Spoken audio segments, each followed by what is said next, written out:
Madam. Madam యాక్చువల్‌గా నిన్నే ఒక కన్సల్టేషన్ మాట్లాడా. అసల తండ్రి గుండెలు పగిలిపోయేంత పొజిషన్. ఎందుకు అంటే మ్యారేజ్ అయ్యి 20, 25 ఇయర్స్ అవుతుంది. ఇద్దరు పిల్లలు. వాళ్ళిద్దరూ కూడా ఒక అబ్బాయి, ఒక అమ్మాయి మంచి పొజిషన్‌లో ఉన్నారు. ఒక 20 ఇయర్స్ బ్యాక్ వాళ్ళ వైఫ్ ఏదో క్యాన్సర్ ప్రాబ్లమ్ వల్ల చనిపోయింది.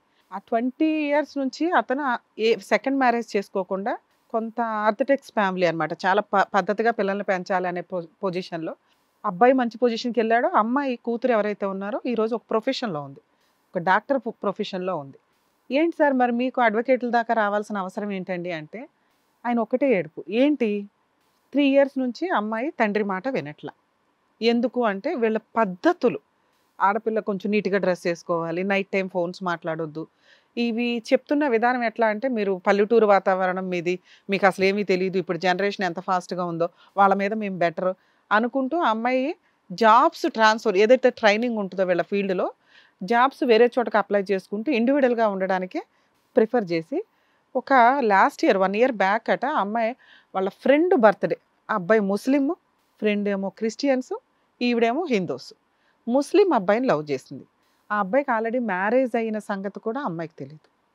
అంత బెస్ట్ ప్రొఫెషన్‌లో ఉన్న అమ్మాయి ఈవిడకో ఫార్మ్ హౌస్ ఉంటే బర్త్‌డే పార్టీకి ఫార్మ్ హౌస్ తీసుకెళ్ళిందంట. ఈ క్రిస్టియన్ ఫ్రెండ్సు కాసేపు ఉన్నారు ఎళ్ళిపోయారు. ఇంకొకళ్ళు ఎవరో ఇద్దరు ముగ్గురు లేడీస్ వచ్చారట వాళ్ళు ఎళ్ళిపోయారు. వీళ్ళిద్దరూ ఈ అబ్బాయి, అమ్మాయి రూమ్‌లోకెళ్లారు. ఆవిడ తర్వాత చెప్పడం ఏంటంటే అదేదో డ్రింక్స్ తీసుకొచ్చారు. ఆ డ్రింక్స్‌లో ఏదో కలిపారు. వాళ్ళిద్దరూ ఎంజాయ్ చేశారు. ఫోటోస్ కూడా 1 ఇయర్ నుంచి ఆ అమ్మాయి ప్రొఫెషన్‌లో సరిగ్గా ఎళ్ళట్లేదు. ట్రైనింగ్ తీసుకోవట్ల. కెరియర్ డ్యామేజ్ అయిపోయింది. డిప్రెషన్‌లో ఉంది. ఏం జరిగింది? ఏం జరిగిందని ఈయన కనుక్కొని తండ్రికి చెప్పారు గదా! లాస్ట్ మంత్ ఏదో విషయం రివీల్ చేసింది. ఇలా జరిగింది నాన్న. మా గ్రూప్స్ ఏవైతే ఉంటాయో ఆ అబ్బాయి కూడా మెడికల్ ఫీల్డే. ఆ గ్రూప్స్‌లో ఇండైరెక్ట్‌గా బ్లాక్‌మెయిల్ చేస్తూ నాకు మెసేజ్‌లొస్తున్నాయి. నేను తప్పు చేశాను. మరి పోలీస్ స్టేషన్‌కెళ్ళి కంప్లెయింట్ ఇవ్వొచ్చుగా. పోలీస్ స్టేషన్‌కి తీసుకెళ్ళి కంప్లెయింట్ చెప్పిస్తే పోలీసులు అన్నారట మరి ఇది మీరు రిటర్న్‌గా ఇవ్వాలి. ఎఫ్ఐఆర్ అవుతది. చాలా స్ట్రాంగ్ కేస్. ఎందుకంటే అక్కడున్న ఫీల్డ్ అంతా డాక్టర్స్ ఫీల్డ్‌కి సంబంధించిన వాళ్ళు. ఈ అబ్బాయి లవర్. మ్యారేజ్ అయిందని తర్వాత తెలిసింది ఈ అమ్మాయికి. ఆ అబ్బాయికి ఆల్రెడీ ముస్లిం అబ్బాయికి మ్యారేజ్ అయ్యింది అని. కంప్లెయింట్ ఇవ్వడానికి ఆ అమ్మాయి రెడీ అవ్వట్ల. ఎందుకు అంటే మా ఫార్మ్ హౌసు, నేనే పిలిచాను, నేనే డ్రింక్స్ ఆఫర్ చేశాను, మేము కలిసున్నాం, మేమిద్దరం లవర్స్. సో ఇప్పుడు నేను కేసు ఫైల్ చేస్తే నన్నే అంటారు కదా! 90% లేడీసు ఈ వేరియేషన్ అండర్‌స్టాండ్ చేసుకోవాలండి. మీరు ఫాల్స్ కేసులు వేస్తే ఎంత డేంజరో, మీ పర్సనల్ ఫోటోసు మీరు ఇష్టపడే మీ బాయ్ ఫ్రెండ్‌తో ఉన్నారు. మీరు ఇష్టపడే మీ హస్బెండ్‌తో ఉంటారు. సొంత హస్బెండ్‌కి కూడా మీ న్యూడ్ ఫోటోలు తీసే రైట్స్ లేవు. అతను ఆ ఫోటోలు తీసి ఆ అమ్మాయిని బ్లాక్‌మెయిల్ చేస్తున్నాడు. అది లీగల్‌గా మీకు చాలా స్ట్రాంగ్ పాయింటు. మీ క్యారెక్టర్ అసాసినేషన్ అయిపోద్దని మీరు ఈరోజు కంప్లెయింట్ ఇవ్వకుండా, కేసు పెట్టకుండా ఉండడం వల్ల మీ ఫీల్డ్‌లోనే ఎంతమందిని అతను మోసం చేసుకుంటూ వెళ్తాడో మీకు అర్థమవుతుందా? ఒక్క న్యూడ్ ఫోటోలు, ఒక్క పర్సనల్ ఫోటోలు మీ జీవితాన్ని డిసైడ్ చేసేస్తున్నాయి. మీరు ఇంత కష్టపడి చదివి కెరియర్‌లో సెటిల్ అయ్యే పొజిషన్‌లో వెనక్కి స్టెప్‌కెళ్ళిపోతున్నారు. మీ నాన్నగారు చెప్పినట్లు ఆయన సపోర్ట్ ఉంది. ఫ్యామిలీ సపోర్ట్ ఉంది కాబట్టి మీరు మీ క్యారెక్టర్ అసాసినేషన్ ఎవరు చెయ్యరండి. మీ పర్సనల్ ఫోటోలు తీసే రైట్స్ ఎవరికీ లేవు కాబట్టి ఆ పాయింట్ మీద లీగల్ యాక్షన్ చాలా సీరియస్‌గా ఉంటది. అదే పాయింట్ ఇక్కడ తను మాట్లాడుతుంది. నన్నేమంటారో మేడం, పోలీస్ స్టేషన్‌కెళ్తే ఎలా మేడం? మా ఎనకాల ఎవ్వరు లేరు మేడం. ఇది చాలా రాంగ్ నాన్న. లవ్ చేసావు తప్పు కాదు. ఫిజికల్‌గా కలవడం అనేది నేను ఎప్పుడూ రాంగే అంట. ఎందుకంటే క్యారెక్టర్‌కి ఎక్కువ ఇంపార్టెన్స్ ఇవ్వాలి. అందులో ముఖ్యంగా లేడీస్. క్యారెక్టర్ డైమండ్ ఈ రోజున నీకు డబ్బుందా? డబ్బు లేదా? ఏమి ఎవరు పట్టించుకోరు. పర్ఫెక్ట్ అమ్మాయి అంటే చాలు. కళ్ళకద్దుకొని పెళ్ళిళ్ళు చేసుకుంటారు. ఈ రోజున ఒక పనికిమాలినోడు నువ్వు నాకు అవసరం లేదనే రేంజ్‌లో ఎందుకున్నాడో తెలుసా? మీ క్యారెక్టర్. ప్రేమ అనే ముసుగులో మీరు ఒక 10 నిమిషాలు కంట్రోల్ చేసుకోలేని మీ ఫీలింగ్స్ ఈ రోజున ఇక్కడ కూర్చోబెట్టి న్యాయం, న్యాయం, న్యాయం అని. అదే ఈ పని చేయకపోతే మనం న్యాయం అడగాల్సిన అవసరమే లేదు. నిజంగా అన్యాయం అయిపోయే అమ్మాయిలు బోలెడుమంది ఉంటారు. పని కట్టుకొని అన్యాయం అవ్వడం ఎందుకు? మీ మీ లిమిట్స్ మీకు తెలిస్తే ఆడ పాపాన ఆళ్ళే పోతారు అనుకోవచ్చు. కావాలనుకుంటే కేసు వేయొచ్చు. కానీ ఆ కేసు ఓన్లీ చీటింగ్ దాకా వస్తది. ఈ రోజున మీరు ఫిజికల్‌గా కలిసిపోవడం వల్ల, పెళ్లి చేసుకుంటాను అని ఫిజికల్‌గా కలవటం వల్ల 376 అంటే రేపమ్మ. IPC section. 376 సబ్ 2 అంటే పెళ్లి చేసుకుంటానని ఫిజికల్‌గా వాడుకోవడం. అది ఈక్వల్ టు రేప్. రేప్ కిందకి రాదు గానీ మీకు అన్నీ తెలిసే విల్లింగ్‌గానే. అలా అని మీ బాడీని యూజ్ చేసుకునే రైట్స్ ఏ మగాడికి లేవు. ట్రాప్ చేసి పెళ్లి చేసుకుంటానని ట్రాప్ చేసి మీరు దీనికోసం ఇంతకాలం వెయిట్ చేయాల్సిన అవసరమే లేదు. అలా మీరు పోలీస్ స్టేషన్కి వెళ్ళి కంప్లైంట్ ఇస్తే ఎక్కడున్నా ఎతుక్కు తీసుకొచ్చేవాళ్ళు. వాళ్ళకి పెళ్ళి అయిపోయినా కూడా తప్పు అయితే జరిగిందిగా, క్రైమ్ అయితే జరిగింది, ఇది తప్పు కాదు, క్రైమ్ అయితే జరిగిందిగా, మీరు కంప్లైంట్ ఇవ్వాలి. ఈరోజు మీకు ఆ ధైర్యం లేదంటున్నారు కదా, మా స్టేజ్ నుంచి మేము మీకు సపోర్ట్ చేస్తాం. మీరు పోలీస్ స్టేషన్కి వెళ్ళండి, కేసు రిజిస్టర్ చేయండి. మీ హక్కు అదే. అతను పెళ్లి చేసుకోవాలని మీరు అడగట్లా, మీరు న్యాయం అడుగుతున్నారు. ఈ న్యాయం ఈ స్టేజ్ మీద మేము డిసైడ్ చేయలేం. ఎందుకంటే ఇది మా చెయ్యి దాటిపోయిన క్రైమ్. అమ్మ ఏదో ఒకటి తీసుకో సెటిల్మెంట్ చేసుకొని మేము అన్నాం. ఎందుకంటే ఆ అబ్బాయిలో ఎక్కడ నాకు పశ్చాత్తాపం కనిపించలేదు. సారీ అండి అయిపోయింది, ఆ అమ్మాయి నాకు ఇట్లా అనిపించింది, అందుకే నేను ఇట్లా వేరే పెళ్లి చేసుకున్నాను, ఆ అమ్మాయికి నేను ఎప్పటికప్పుడు చెప్తానే ఉన్నానండి, ఇంకోసారి నా లైఫ్లోకి రావద్దు, వద్దు మన ఇద్దరం వేరుందామని మిమ్మల్ని కనీసం ఓదార్చడానికి కూడా అతను ఎక్కడ ప్రయత్నించలే. లాస్ట్ మినిట్ దాకా చీట్ చేసుకుంటూనే వచ్చాడు. అలాంటి వ్యక్తికి ఈ స్టేజ్ మీద మేము ఒక 1-2 అవర్స్లో కూర్చోబెట్టేసి న్యాయం చేసి నాన్న మీరు ఏదైనా కాంపెన్సేషన్ తీసుకోండి వెళ్ళిపోండి అని అనలేం. ఎందుకంటే ఇక్కడ మీ క్యారెక్టర్ మాకు అంత తక్కువగా ఏం కనిపించట్లా. మీ క్యారెక్టర్ని డిసైడ్ చేసే రైట్స్ మాకు లేవు. మీకు జరిగింది అన్యాయమని మీరు ఫీల్ అవుతున్నారు. ఇతని క్యారెక్టర్ మేము డిసైడ్ చేయగలుగుతున్నాం. ఎందుకంటే మా ముందు విపరీతంగా అబద్ధాలు మాట్లాడాడు. ఆ అమ్మాయి ఎవరో నాకు తెలియదండి అన్నాడు. ఫోటోలు వెడ్డింగ్ కార్డు మీద వేస్తే కూడా మార్ఫింగ్ అన్నాడు కాసేపు. నేను నన్ను నమ్ము మాదంతా పద్ధతి గల ఫ్యామిలీ అన్నాడు. మరి ఆ పద్ధతి గల ఫ్యామిలీలో ఇలా ఆడపిల్లల్ని మోసం చేయమని అంటారేమో నాకు తెలియదు. సో ఇక్కడ మీరు మమ్మల్ని నమ్ముకొని వచ్చారు కదా, మీరు లీగల్గా వెళ్ళండి. ఒకవేళ ఫ్రీ లీగల్ ఎయిడ్ కావాలంటే కూడా మేము సజెస్ట్ చేస్తాము, లేదా మేమే చేస్తాం. ఓకేనా? కానీ ఇలాంటి నా కొడుకులను వదలొద్దు మేడం. అసలు వదలొద్దనే కదా మేము చెప్తున్నాం.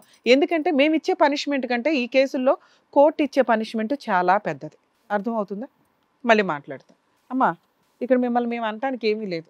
ఇలా ఉన్న ఏ వైఫ్ని ఎవరు ఏమంటానికి లేదు. ఎందుకు అంటే వాళ్ళకి తెలియదు. భర్తని నమ్మింది, పర్ఫెక్ట్గా కాపురం చేసుకుంటుంది, ఒక బాబో పాప కన్నారు. ఇప్పుడు 3 years నుంచి ఆ అబ్బాయి అమ్మాయిని వాళ్ళ వైఫ్ని దారుణంగా మోసం చేస్తున్నాడు. అక్రమ సంబంధం ఉండటం వేరు, అక్రమ సంబంధంలో ఉన్న అమ్మాయిని మోసం చేస్తూ సైమల్టేనియస్గా కంటిన్యూ అవుతున్నాడు. అక్కడికి వెళ్తున్నాడు, ఇక్కడికి వెళ్తున్నాడు. అది ఎంత దారుణమైన ఇన్సిడెంట్ అంటే ఇలాంటి వ్యక్తితో నువ్వు జీవితకాలం బతకాలి అనుకోవడం అనేది నిజంగా ఒక రకమైన నరకమే. అది నీ పర్సనల్ విషయం. అలాంటి వ్యక్తిని మార్చుకుంటావా, ఇంకేదన్నా జరిగిద్దా, ఇంకెవరన్నా ఉన్నారా, నీకు ఇంకా స్టెప్ బై స్టెప్ తెలిసిపోతారు. ఎందుకంటే పోలీస్ స్టేషన్లో అమ్మాయి కంప్లైంట్ ఇచ్చిందంటే మొత్తం ఈయన చరిత్ర అంతా బయటకు వస్తుందమ్మా, ఇలాంటి అనుషాలు ఎంతమంది ఉన్నారా అనేది. ఇక ఆ రోజు డిసైడ్ చేసుకో ఇలాంటి వ్యక్తితో ఉండాలా వద్దా అని. మీరు ఒక వైఫ్గా కేసులు ఫైల్ చేస్తే అమ్మ చాలా దారుణంగా ఉంటుంది. 498 డొమెస్టిక్ వైలెన్స్, మెయింటెనెన్స్, పిల్లలకి కానీ మీకు కానీ ఎటువంటి లాసు అయితే జరగదు. మీరు ఇచ్చిన డౌరీతో సహా పెళ్లి ఖర్చులతో సహా ముక్కుపిండి వసూలు చేసుకోవచ్చు. వాళ్ళ దగ్గర ఏవో ప్రాపర్టీస్ ఉన్నాయట వారసత్వంగా వచ్చినాయి. అర్థమవుతుందా? అంటే ఈరోజు నేను పెళ్లి చేసుకున్నాను కదండి, నా భర్తే నాకు ఇంపార్టెంట్ కదా అని మీరు అనుకోండి. మేమేం అనట్లా. ఎందుకంటే ఆ అబ్బాయి ఏమో ఆవిడ చేసుకుంటాను అనట్లా, ఆవిడేమో ఆయన చేసుకుంటాను అనట్లా. ఇక్కడ న్యాయం చేయడానికి అతనికి పనిష్మెంట్ అయితే పడుతుందమ్మా. నువ్వు ఆయన కాపాడుకుంటావో జైలుకే పంపించుకుంటావో నీ రైట్స్ నీకైతే పూర్తిగా ఉన్నాయి. విడిపోండి అని మేము చెప్పం, కలిసి ఉండమని చెప్పం. నీకు ఆల్రెడీ అతని క్యారెక్టర్ ఏంటో అర్థమైంది. జీవితకాలం అతను ఏం చేయొచ్చు నీకు తెలుసు. నారదీసి అవతల పెట్టవచ్చు. ఎందుకంటే బీభత్సమైన తప్పులో దొరికాడు. ఆవిడేసే కేసు రిజిస్టర్ అవుతుంది. ఒక 2 months జైలుకి అయితే వెళ్తాడు. కేసులో ఖర్చులు కూడా లక్షల్లో ఉంటాయి. వెళ్ళనివ్వండి, అక్కడ ఉండనివ్వండి. జడ్జి ఎప్పుడు రిలీజ్ చేస్తే అప్పుడే వస్తాడు. కొంపలు మునిగి ఇప్పుడు బయటకు వచ్చిన ఒక్కొక్క అమ్మాయిని మోసం చేసుకుంటూ వెళ్ళాల్సిన అవసరం అయితే లేదు కదా. సో బెయిల్కి మీరు అంత విపరీతమైన ఖర్చులు పెట్టకుండా మాక్సిమం నార్మల్గా ఎంత చేయగలరో అంత చేయండి. ఇప్పుడు అమ్మాయిని మోసం చేసి ఇంకెంత మందిని చేస్తారు పెట్టినాకైతే అర్థమవుతుంది. బాబు మీరు ఇందాక మాట్లాడారు కదా పద్ధతి అని, మీ ఇంట్లో ఆడపిల్లలు లేరా? ఉన్నారా లేరా? చెల్లి అక్క వీళ్ళంతా ఉంటారు కదమ్మా. ఆడపిల్లలు లేకుండా ఒక ఎవరు కూడా సృష్టిలోంచి బయటికి రారు కదా. అంత హీనంగా ఎలా మాట్లాడుతున్నావు నువ్వు? ఆవిడ క్యారెక్టర్ని నీకు అనుమానం ఉంటే అదేదో తేల్చుకొని కట్ చేసుకుంటే అమ్మాయి ఆ రోజే ఆగిపోయేది. నేను వద్దని చెప్తూనే ఉన్నాను. నువ్వు వాడేసుకొని వద్దని చెప్పేస్తే దులిపేస్తారా?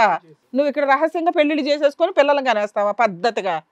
ఒక అమ్మాయిని మోసం చేసినప్పుడు వాడుకున్నప్పుడు ఆ అమ్మాయికి క్లారిటీగా బుజ్జగించుకుంటావో, క్లారిటీ ఇచ్చుకుంటావో, బతులాడుకుంటావో, సగం అక్కడ సగం ఇక్కడ ఏంటి? నీలాంటి వ్యక్తికి అయితే ఈ స్టేజ్ మీద మేడం న్యాయం చేయడం అయితే కుదరదండి. లీగల్గా అమ్మాయి ప్రొసీడ్ అవ్వాలి. మీకు 100% మేము లీగల్ సపోర్ట్ చేస్తాం. నువ్వు అసలు ఏ డిప్రెషన్కి వెళ్ళాల్సిన అవసరం లేదు. నువ్వు ఇందాక మాట అన్నావు నాన్న బంగారం లాగా, ఏ ఆడపిల్లకి ఈ అన్యాయం జరగకూడదండి అని. ఇలాంటి వ్యక్తికి నిజంగా ఇంకెంతమంది ఆడపిల్లలు ఉన్నారో తెలియదు. వాళ్ళ వైఫ్ కూడా మీకు పూర్తి సపోర్ట్ చేస్తున్నారు. మీరు 100% పోలీస్ స్టేషన్కి వెళ్ళి కంప్లైంట్ ఇవ్వండి, తీసుకుంటారు. మీ దగ్గర ఉన్న ఈ ఎవిడెన్స్లు కూడా చాలు. అర్థమవుతుందా?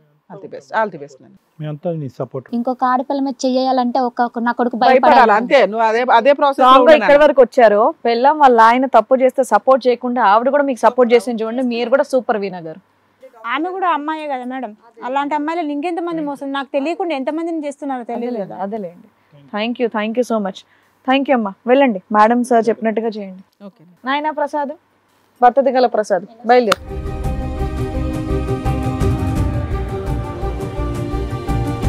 పద్ధతి బాబుద్ది చెప్పారు. Thank you so much doctor గారు. Thank you so much advocate madam.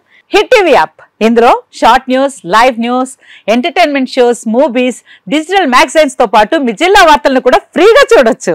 ఇంకెందుకు ఆలస్యం, వెంటనే హిట్ టీవీ యాప్ ని డౌన్లోడ్ చేసుకుని ఫ్రీగా ఎంటర్టైన్మెంట్ పొందండి. Hit TV app. Hit TV app. Please download hit TV app. Hit TV app ని ఫ్రీగా డౌన్లోడ్ చేసుకుని ఎంజాయ్ చేయండి. మీకు నచ్చిన ఎంటర్టైన్మెంట్ కోసం హిట్ టీవీ యాప్ ని ఫ్రీగా డౌన్లోడ్ చేసుకుని ఎంజాయ్ చేయండి. హిట్ టీవీ యాప్ ని డౌన్లోడ్ చేసుకుని ఆస్వాదించండి, ఆశీర్వదించండి. ఇంతమంది సెలబ్రిటీలు హిట్ టీవీ యాప్ ని డౌన్లోడ్ చేసుకోండి అని చెప్తున్నారంటే ఎంత మంచి యాప్ ఆలోచించండి.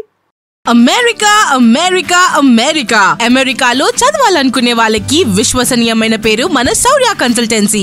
UKలో 1 year masters, 2 years work permit up to 5 years visa. Contact Saurya Consultancy. Contact 89851 89851.